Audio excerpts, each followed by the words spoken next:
Hello everyone, welcome to another video. Today I'm going to talk about what propaganda looks like in modern China.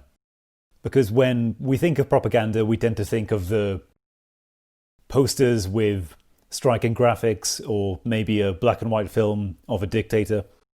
And this all fits within the style of classical propaganda of the 20th century. And China itself, during the Cultural Revolution, had a lot of this kind of stuff like woodcut prints, statues of Chairman Mao, posters. And these all fit within that realm of classical propaganda. But if you think that's what it's like in China today, you'd be wrong. The way they do it is much less obvious and upfront, a lot more subtle. But all the propaganda is still there, and so what does it actually look like? I'd argue that modern Chinese propaganda is actually much more sophisticated. And because it's more subtle, it's actually more effective. And so it's important to understand it. So let's start with the more benign and less political types of propaganda. The first is something that you could probably call public service advertising. Now let me show you an example. Here's a video that I recorded in Fujian province. And if you didn't know what the police officer was saying, it kind of looks like this futuristic Blade Runner dystopia. But what the officer is actually saying is she's warning people about online scams, saying that be careful with anybody who might want to befriend you online, because a lot of people get scammed this way, and so don't fall for it. And the country has a lot of this stuff. Another common thing you might see are these little animated cartoons of police, and people getting arrested by police. I couldn't actually find videos, but I used to see it pretty much every day on public transport.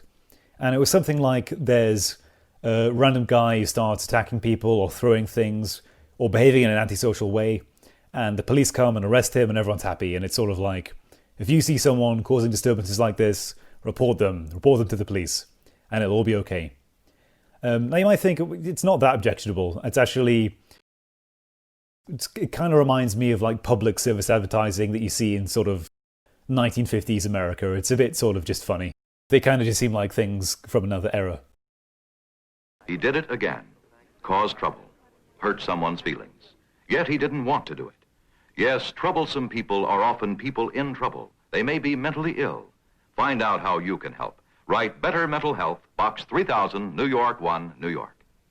And you might argue, in a large country with a largely uneducated population, this kind of thing might actually be a force for good.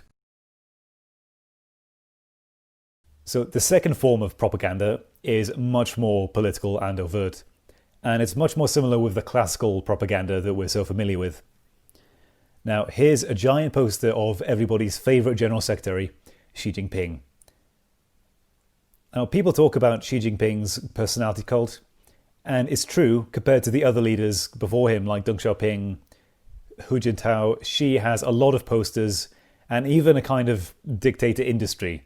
Like you could buy plates and his books, medallions and apps all dedicated to him. But it's important to point out that although this is the biggest personality cult since Mao, it's nothing compared to Chairman Mao's cult, where there were hundreds of thousands of portraits and songs, parades about him. It's still the biggest version of this that China has had since him. And people are still sent to prison for naming things after Xi Jinping, making a cartoon about him, or splashing ink on a poster of Xi Jinping, as happened to a teenage girl a few years ago. She was sentenced to a mental hospital and tortured after doing this. And so here are many examples of these posters which all kind of emphasize the Zhongguomeng, the Chinese dream. All about Xi Jinping thought, which generally revolves around increasing people's income by investing in technology and using state spending on infrastructure and high-speed rail and Belt and Road and these kinds of things. All the leaders have this. It's just a way to give the leader a kind of ruling ideology for people to make sure people subscribe to it. Very recently, it's only come out like last year or so, there were lots of posters about the core values of socialism, which were things like friendship, harmony, helping others, all things that sound quite nice, but then above all, loyalty to the party. And so there are a lot of these posters around in metros and malls and these kind of things. A lot of them now are very like slick designs. They kind of blend in with advertisements. You wouldn't even really notice them if you didn't read Chinese. That's the kind of thing you'll see in these like developed cities like Shanghai, Beijing. If you go out into the minority areas, you tend to get a lot of these very badly designed, like 90s looking posters. And I think you'll agree, compared to the Cultural Revolution propaganda posters, these ones are pretty ugly. I mean, morality aside, from an artistic standpoint, the Cultural Revolution posters are actually artistically very nice looking. But these modern ones are just plain ugly. You'll especially see this in minority areas. I've seen a lot of it around the Hakka people in Fujian. You see it with the Miao people in Yunnan, in Mongolia, Tibet, and of course in Xinjiang with the Uyghurs. You have all these posters showing Chairman Mao as a great friend to the Uyghurs, and how the party has always been a great friend to the Uyghurs, and how grateful they should be for everything they've done for them. Now, a very important type of this kind of propaganda is a figure from the Cultural Revolution who's called Lei Feng. Now, Lei Feng was a communist Chinese soldier during the Korean War, and he died when he was pretty young, only about 22. And he didn't really do anything. But they found when he died he had this diary which contained all of these very praiseworthy and idealistic tomes about Chairman Mao and how great he was, and how much he wanted to serve the party. And so after he died, he was made into a kind of martyr figure. All kinds of stories were made up about him, like Lei Feng always helped his neighbours. He was always kind to the elderly, kind to children. He gave to charity, things like this. And of course, above all, he loved the CCP. And actually, all dictatorships do this. The Soviets and the Nazis had their own martyr figures. The CCP have many, many martyr figures. Lei Feng is just the biggest one. But it's funny, he's still used in modern China. He kind of came back. And you see signs of him like randomly in the park. Lei Feng posters in restaurants, Lei Feng t-shirts, his Lei Feng cartoons at KFC. And this is basically, these signs in the park and stuff is basically to remind you, if you're enjoying that walk in the park, or remember who gave you that park, remember why you can enjoy a walk in the park, or if you like malls, remember who gave you that mall. It was the party. And so all of that aside, I'd say by far the most prevalent form of propaganda is the media propaganda. And this is probably the most important because it kind of seeps into everything. In foreign countries, the CCP take out adverts in newspapers.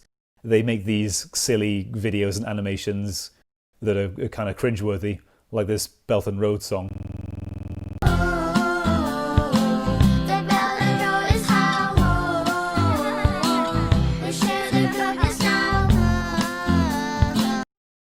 But all of this is propaganda made specifically for Western audiences. And when it comes to China, it's a bit of a different story. So China has a propaganda department, which it was actually called that in English until just a few years ago. They changed the name to the publicity department. And that's led by a guy called Wang Huning. Wang Huning he's kind of the propaganda minister, the Joseph Goebbels of China. He's a very close aide to Xi Jinping. He's the one who writes all of these ideologies like the Chinese Dream and Xi Jinping Thought and the Soft Power Initiative and all this stuff. The official head is Hua Chunying, who spends a lot of time on Twitter, but the real minister is Wang. So underneath him you have Xinhua, which is the official media regulation body which controls and directs everything. Underneath Xinhua, you have all of the outlets that we've come to know and love. The Global Times, CCTV, CGTN, China Daily, The People's Daily, New China TV. Dozens by now of these outlets. It also obviously regulates internet media. And this is where I think the CCP propaganda machine is actually quite successful, at least within China's borders, because unlike in the Soviet Union, they had relatively few channels to indoctrinate people, whereas in China it has many, many outlets, all kind of blogs, news sites, entertainment sources. They make all of these entertainment videos, like I get music groups to make pro-Chinese government songs, like famous films like Wolf Warrior, where there's this Chinese nationalist soldier fighting an American villain in Africa. Entertainment is a whole different aspect of this propaganda. You have these movies like this one, The Beginning of the Great Revival, which shows the rise of the CCP within China. And his Chairman Mao, for example, helping kids in a village or whatever. They're pretty bad, but that gives you an idea of the style.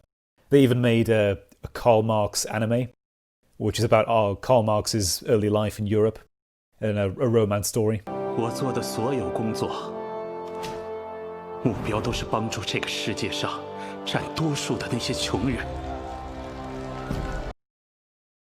Another one of the sort of the greatest hits of this kind of entertainment propaganda is this video game, Call of Duty style video game, where you play as Chinese soldiers invading the Japanese Senkaku Islands and fighting the Japanese and Americans there in the South China Sea.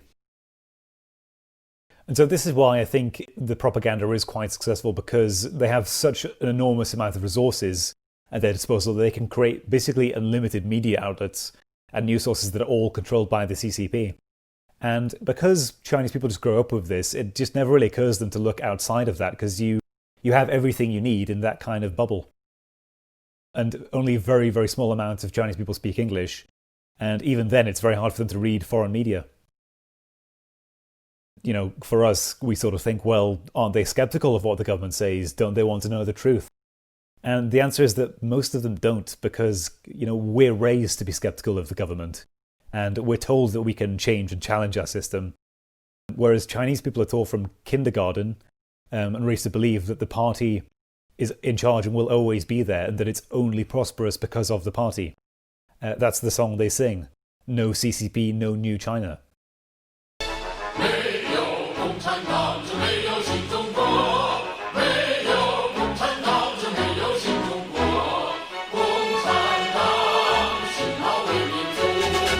So that's why very few of them ever actually think to try and look outside of the firewall.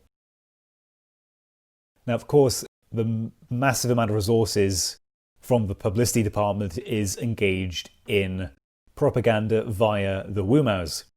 I'm pretty sure most people know who Wumaos are, but if you don't, Wumao means 50 cents, because the joke is that they're paid 50 cents for every pro-CCP comment they post. And if you look on any videos, they're probably underneath this video, but most videos about China, there's always people with Chinese names commentating things along the lines of, you're just jealous of China, ignorant Westerner, if you say anything negative, don't you know about the Iraq War and stuff like this. And actually 5 Mao is more like 8 cents, it's pretty low. It was estimated around 200 million Wumaos employed by the CCP. So if that were a real army, it would be bigger than any army on earth. A lot of them don't even get paid. They're just told that they have to do that as part of their regular job. Some are actually prisoners who are made to post comments online. So don't take any of this stuff personally. Have a bit of sympathy for these people. There's another group called the Xiaofenhong, which means little pinks, and they're a similar group of kind of targeting young women who do the same thing. And so in a system like the one that has been developed in China, people there have every incentive to support the government. And if they don't, if they speak out, they face unimaginable consequences. And even Chinese people abroad, they get surveilled. They get surveilled by WeChat, by other Chinese people paid to report on them. Students in the mainland, and they tend to live in these bubbles anyway, where they only know other mainlanders and read mainland news. So relatively few of them will actually adopt a different way of seeing things. So I think this kind of has to be recognised. And the best we can do is to try and at least limit the government's power to affect things in our own societies, which they're currently trying to do. So, hope this was interesting, and let me know what you think in the comments, and thank you for listening.